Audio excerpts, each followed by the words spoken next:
Smash the like button like a boss. We've done a lot of politics today, a lot of current events. Now we slide into the world of entertainment. The man who brings us news of streamers, of movies. He's the culture blaster who comes and goes on a rainbow. Michael Snyder, everyone. Hey, it's your Friday afternoon punchline. That's right. At the very, very end of the very, very last show of the week, I sneak on in here and try to, lighten the load a little bit. Sure.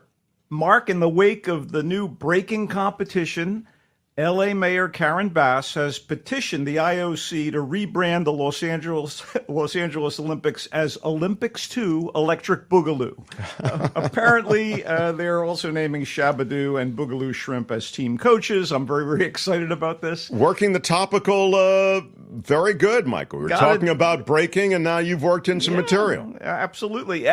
Speaking of the Olympics, oh, my God, Chef Curry was cooking at the Olympics last night. Yeah. Our brilliant point guard, the greatest in the game ever, I think, Steph Curry, took a hold of this elimination game against Serbia and basically took the team on his back, Team USA, and won the game. The baby-faced assassin, indeed. Oh, my God, he could not miss at one point. It was just, I'm so happy that he's the star of my favorite team since childhood. So there you go. You're a Dubs guy, and you are happy to see Steph step up. Absolutely. Speaking of stepping up, let's talk movies because I have a bunch of them and I want to get to them.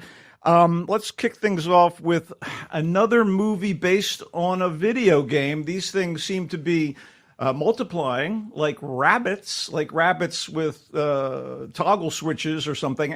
Borderlands is not the worst movie I've ever seen. But it does seem like bits and pieces of the worst movies I've ever seen smashed together. It's another adaptation of a video game property, and it actually stars, this is the shock, the superb Cate Blanchett. That's right. Oh, my God. Academy Award level superstar. I mean, she was hella in one of the Marvel movies, but that was funny and sharp, and the performance was great. A tremendous film. What's the problem here, Michael Snyder? Well, here she's a hard-nosed interplanetary bounty hunter in a crappy red wig. And I just don't, I guess, Kate gotta eat. But also in the cast, Jamie Lee Curtis, whose work in The Bear has been some of the best of her career. She's here as... How about her in Everything Everywhere All at Once, or whatever the hell that thing was Absolutely. Talk called. about Oscar level. They're both in this movie, Borderlands. Well, then how can this not be great, Michael Snyder? Yeah, wait. There's more. Jack Black is a supporting voice here. He voices a super annoying droid companion. This is a sci-fi thing. It's set on a faraway planet. There's a treasure hunt. And there's also Kevin Hart as a fist-fighting, sharpshooting mercenary who had... Nice to see Kevin Hart getting some... Who had Kevin Hart co-stars with Cate Blanchett in a Puerile video game-inspired action movie on their Hollywood bingo card. Not me. Wow. Not me. I'm not saying that Kevin Hart is an ensemble cast red flag. I mean, he didn't destroy the Jumanji remakes with his frantic yammering, but he's definitely a yellow flag, and this is nowhere near as good as the Jumanji movies.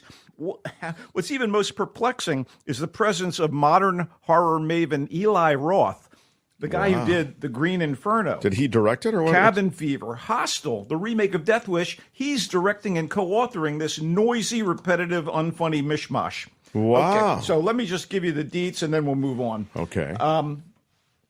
Perplexing is a dang word. I guess so. Yeah, A bounty hunter, played by Blanchett, is recruited by a vicious corporate overlord to find his kidnapped adolescent daughter, who is somehow connected to a lost vault of power and knowledge that everybody wants to find. So, yeah, a treasure hunt. Of course, I'd watch Blanchett read a nursery rhyme in Pig Latin, but this isn't even that interesting. The creative larceny includes copying settings and situations from Mad Max, Larceny is a dang word. Star Wars, and it's so lazy and blatant that Blanchett's bounty hunter Lilith actually says the classic Danny Glover line from Lethal Weapon about getting too old. I won't continue the line, but you know what it is. It's probably a chicken and egg thing, but the arid, junk-strewn planet where most of the action takes place isn't called Tatooine or Arrakis. It's called Pandora, same as the Na'vi homeworld, Pandora, in those Avatar movies. Ah, that's kind of interesting. Arid is a ding word. Blanchett has the pretty crappy bright red wig. I mean, she could be the mother of Lilu, and her name is Lilith, in The Fifth Element. So you get Gina Gershon and Bobby Lee, right? Bobby Lee from Mad TV. Both of them are in this movie They also? are in this film as well. Gina Gershon is kind of a madam type, Mae West, come up and see me sometime with your space buggy. Lee has scenes with Hart that seem like, I don't know, a bad night backstage at the Comedy Store. Still, when Blanchett and Curtis were on screen, I didn't hate it. I did, however, think that this was a waste of talent, and I understood the benefits to their bank accounts. May they now be free to do better projects. It's clearly the name of the shoot-'em-up video game that inspired it, but I'm not sure about the title Borderlands. Then again, I did get Border and Border as it went on. So maybe I get it. It's a Border, perfect title. yeah. I saw it in Dolby, great sound and vision. That just made its failings louder and sharper. It's in theaters, but I don't even think it would appeal to gamers if it was on their consoles. Anyway, let's move on. Wow, really weren't a fan. It's tough with all that talent. I know. That it could miss so completely for you. But go ahead. It just didn't work. All right. I was so hyped for The Instigators. No, Mark, not The Alligators. That was an hour ago. First off, this is a heist movie, roiling with criminal activity and also including a comedic element.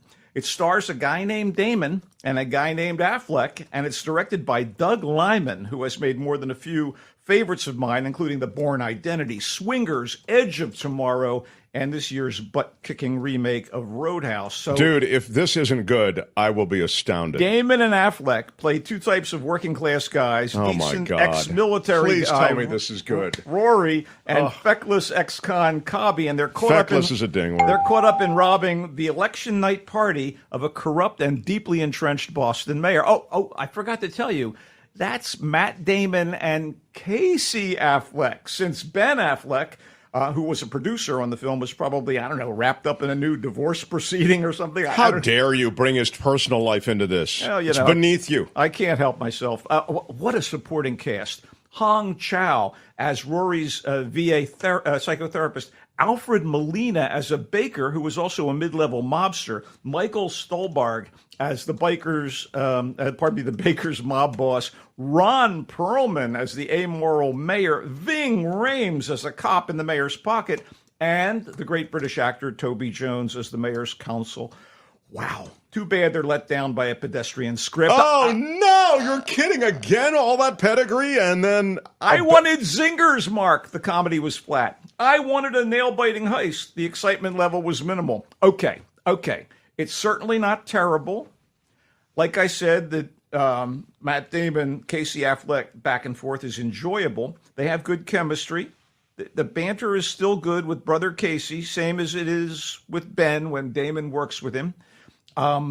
But on the whole, it's kind of perfunctory and short on emotional impact is a ding word. and thrills when it needed to be tense or rollicking or surprising. In other words, it's nobody's best work. Still, if you have Apple TV, as of today, it's on Apple TV. So, you can make up your own mind. It's not terrible. Well, you know what? I am making up my own mind. Just I'm picking up that challenge, and I'm going to watch it tonight.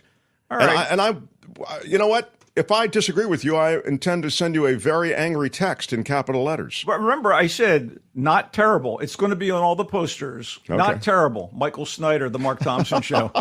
Okay, let's move on. Let's talk Cuckoo.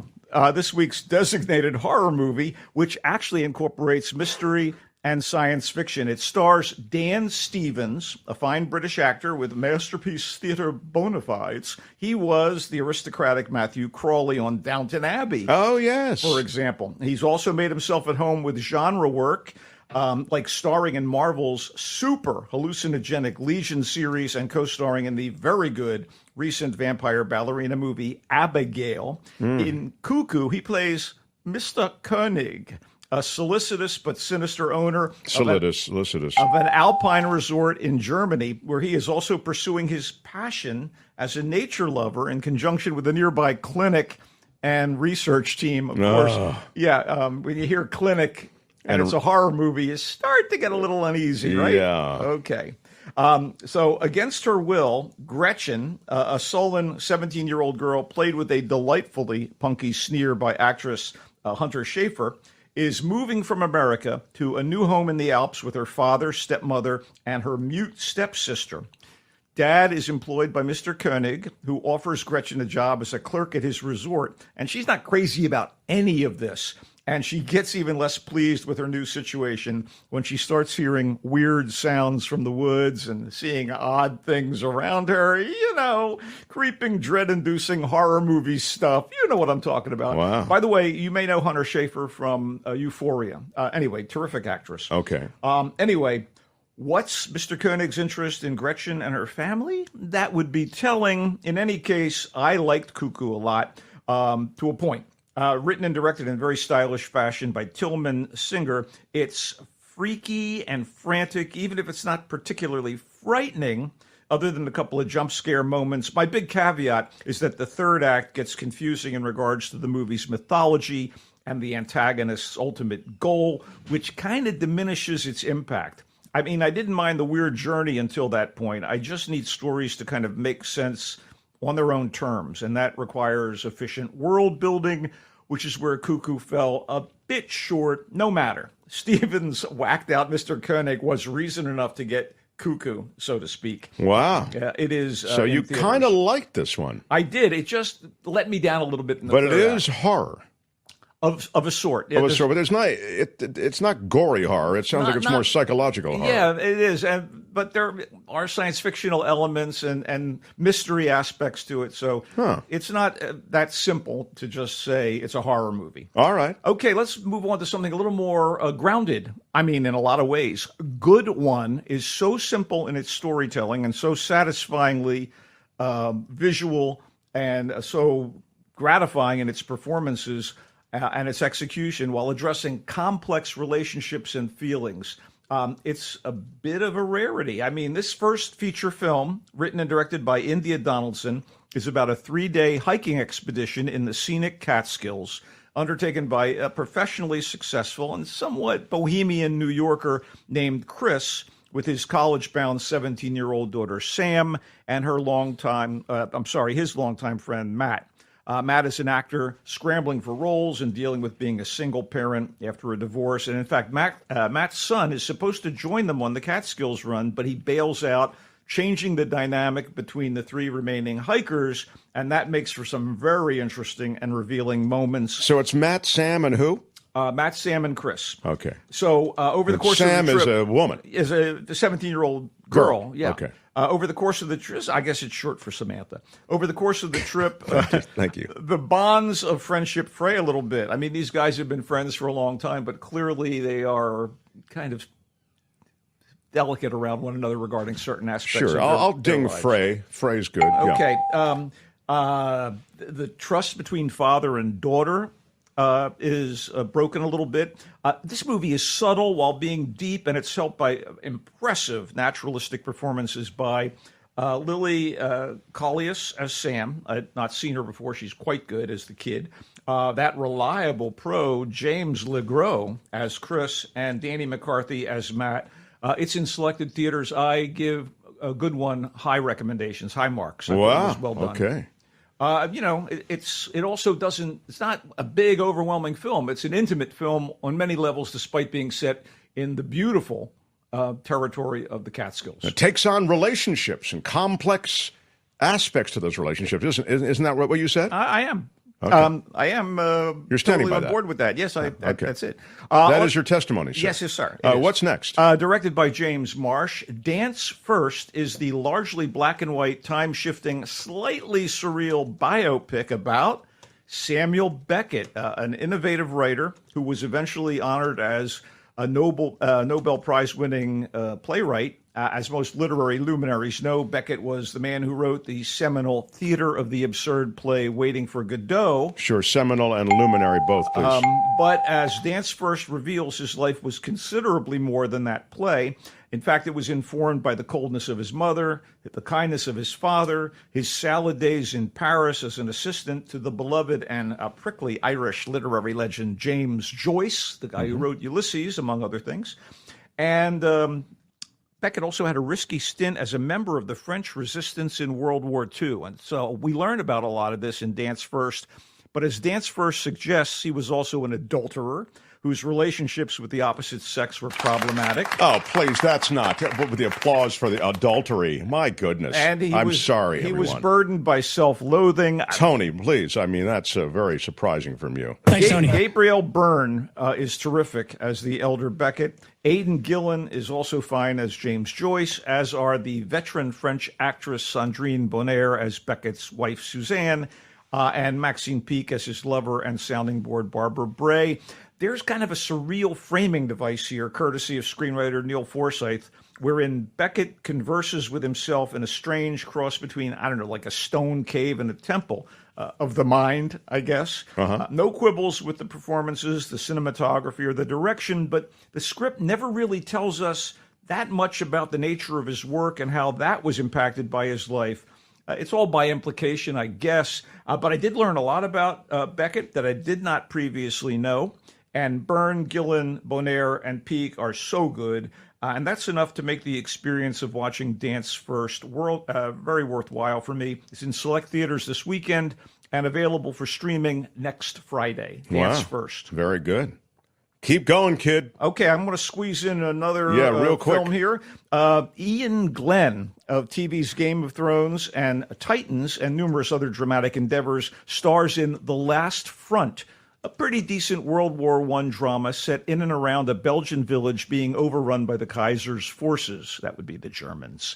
Glenn plays a local farmer named Leonard Lambert, a staunch man determined to protect his daughter and son from the invaders. And meanwhile, the son is involved with a pretty local girl who is the daughter of the rich, snobby town doctor and thus above the farmer boy's station in life.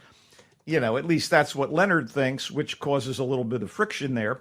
The relationship, by the way, which is endearing, is going to be the least of Leonard's worries with those nasty Huns on the march. Yeah. Back in the day, there was honor in war, and certain rules of decorum followed by gentlemen soldiers, if you will. The commander of the German unit in this movie is old school and somewhat decent in that regard, but to his regret, one of the officers under him is his son, who is a total sadist. Oh, no. He's not quite a Nazi, but around a decade or so removed from being in the Reich place at the Reich time. You know what I'm saying? Oh, my God, do I ever. Anyway, I just really don't even know what to... Oh, my God. Your clash with Lambert and his family is inevitable. I thought The Last Front, which was written and directed by Julian Hayat Kirknawi,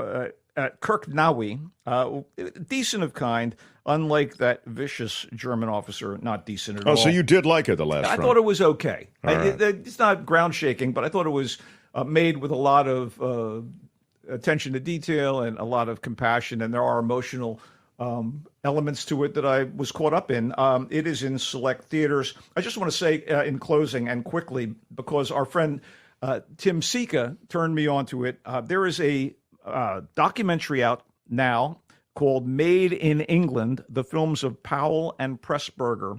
And it is riveting, dazzling, and educational. The great filmmaker Martin Scorsese takes us on a journey through a number of the most memorable and classic movies ever made, including The Red Shoes, A Matter of Life and Death, and Black Narcissus, while introducing us to the visionaries who teamed up to make those classics, Michael Powell and Emmerich Pressburger. Their relationship, their history, their work is absolutely fascinating, and given its due in Made in England, which is in select theaters. And I think it's going to play very, very well on video. Oh, good, yeah, because I'd like to see it, but I'm not going to the theater to see it. The films of Powell and Pressburger, Made in England, it's called.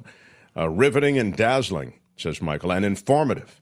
Yeah, man, I love those films. If you've seen A Matter of Life and Death, which was remade as Heaven Can Wait with Warren Beatty, but the original stars David Niven and Kim Hunter. It's a World War II drama that gets incredibly fantastical, and it's just a fabulous film. So we'll check it out. Made in England, the films of Powell and Pressburger. The Last Front with Ian Glenn from Game of Thrones. Plays the local farmer protecting his family from German invasion from the Kaiser armies. And his son, as it turns out, is the real sadist in this film. Well, not his son, but the son of the Nazi commander. I'm Nazi. Oh, my God. No, they're not Nazis. It's World War I. No, he's not. But he has the dark heart of a Nazi. Yeah, he's a proto-Nazi, I think. Yeah, proto-Nazi. Very good. Anyway, he likes it. The Last Front, it's called, and it is in theaters. Dance First, directed by James Marsh, the biopic about Samuel Beckett with Gabriel Byrne and others. He really liked that. He felt that there was enough in a biographical way, and also you tell a story of, do I use the A word again? A story of adultery. There, I said it. I mean, I'm sorry, Tony, again, with the... and I have to say, I wasn't over the moon, like I sometimes can be, but I thought it was so much a lovely introduction to Beckett's life, more so than his work, and it was well acted and well shot. Very nice. So that's, again, that's Dance First. Yeah, conditional positive for that and The Last Front. And good one. Grounded, complex relationships, feelings. With these three people, they're in the wilderness. They're on a 3-day trek of some kind, from what I could tell. Yeah. Matt and Sam, the 17-year-old young girl, and Chris. It's directed by James, what is his name? Legros?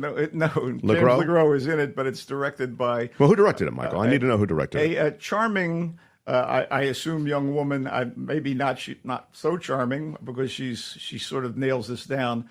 The director of this film is India Donaldson, and it is her first movie, and it's You so really liked it, though. It's so assured. It's actually my favorite film of everything we've talked about, other than the documentary about... Powell and Pressburger. Wow. And then Cuckoo, the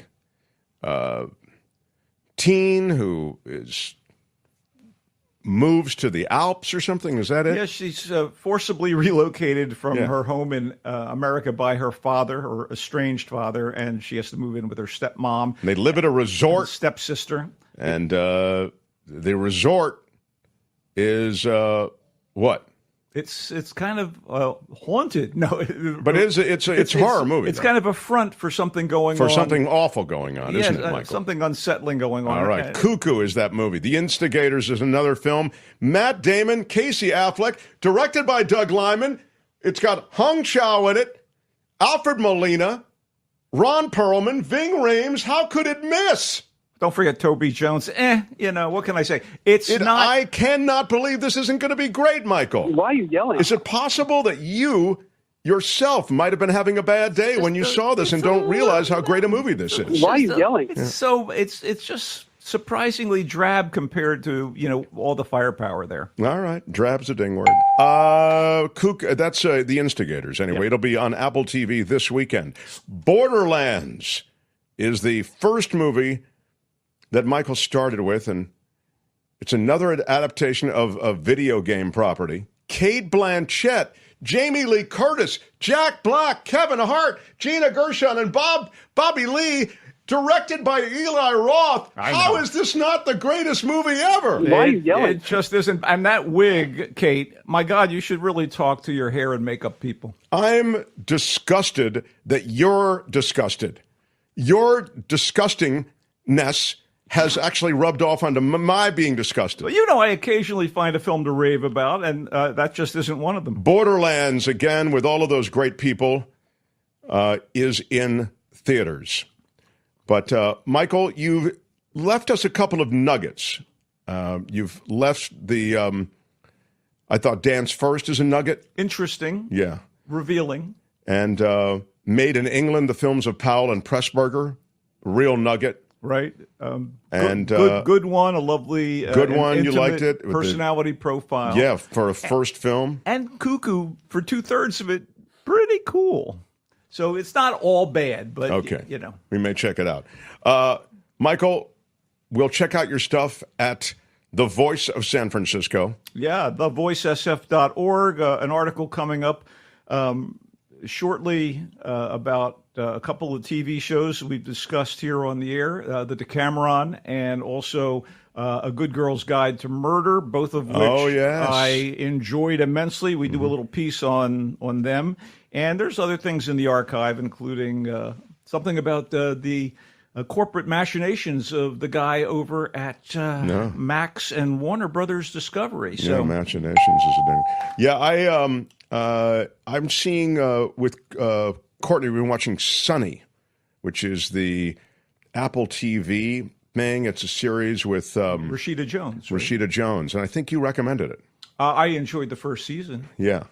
Gosh, it's hard to believe I have to make it through another season. There are just so many seasons of these shows. You know, it's a season in the sun when it's good, and it's a season of rain and misery when it's not. He comes and goes on a rainbow. Who can't love him? The great Michael Snyder, Go everybody. Giants! Big reunion of the 2014 World Series championship team at Oracle Park tonight. Yes, right on, Michael Snyder. The Mark Thompson Show. Wow.